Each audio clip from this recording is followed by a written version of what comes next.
मोदीचं महाराष्ट्रात नाही देशातच काय राहिलं नाही. त्यांचा भाजपचा पालापाचोळा कचरा झाला आहे. कचऱ्याकडे बघायला आम्हाला वेळ नाही. उद्धव साहेबांची सभा ही लाखोच्या संख्येनं होणार आहे, लाखोच्या पुढं जाईल अशा पद्धतीचं शिवसेना, काँग्रेस, राष्ट्रवादीची ताकद लावलेली आहे.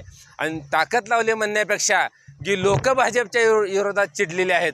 भाजपनं 10 वर्षामध्ये शेतकऱ्यावर अन्याय केला, सामान्य नागरिकावर अन्याय अत्याचार केला, महागाई वाढवली. हे या भाजपच्या धोरणाला जनता कंटाळलेली आहे, जनता चिडलेली आहे. म्हणून भाजपला मातीत गाडण्यासाठी, भाजपला पाडण्यासाठी जनता खवळून उद्धव साहेबाला ताकद देण्यासाठी सभेला उपस्थित राहणार आहे.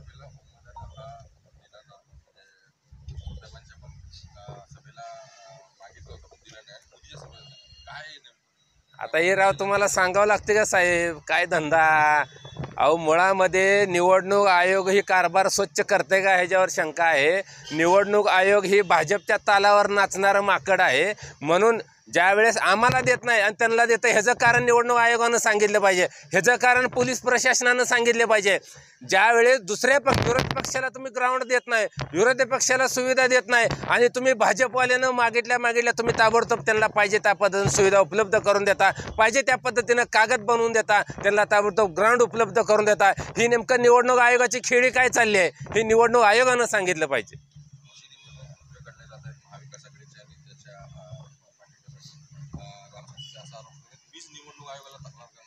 अहो राम सातपुत्याचं काय घेऊन बसलाय, त्याच्या डोक्यावर परिणाम झालाय.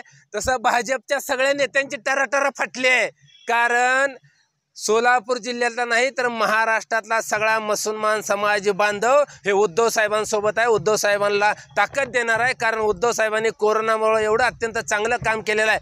अहो तिथं ज्या देशाचा पंतप्रधान मोदी आहे आणि राज्य गुजरातचं मोदीच्या हातात असताना देखील तिथं कोरोनाच्या काळामध्ये मडी अशी प्रेत नदीत भरून गाड्या भरून टाकून दिली इथं. आणि महाराष्ट्रामध्ये एकही तसा प्रकार घडलेला नाही. ही महाराष्ट्राच्या जनतेने उद्धव साहेबाच्या कामाची जाण ठेवलेली आहे. म्हणून उद्धव साहेबाला ताकद देण्यासाठी सर्व मुसलमान समाज स्वतःहून उद्धव साहेबाला ताकद देते. त्याच्यामुळं भाजपवाल्याच्या उमेदवाराची, या पार्सल उमेदवाराची आणि भाजपच्या नेते मंडळी देखील फाटलेली आहे. ती रात्री संध्याकाळी हातरुणात देखील नीट झोपी नाही, ती एवढी त्यांना भीती बसली आहे.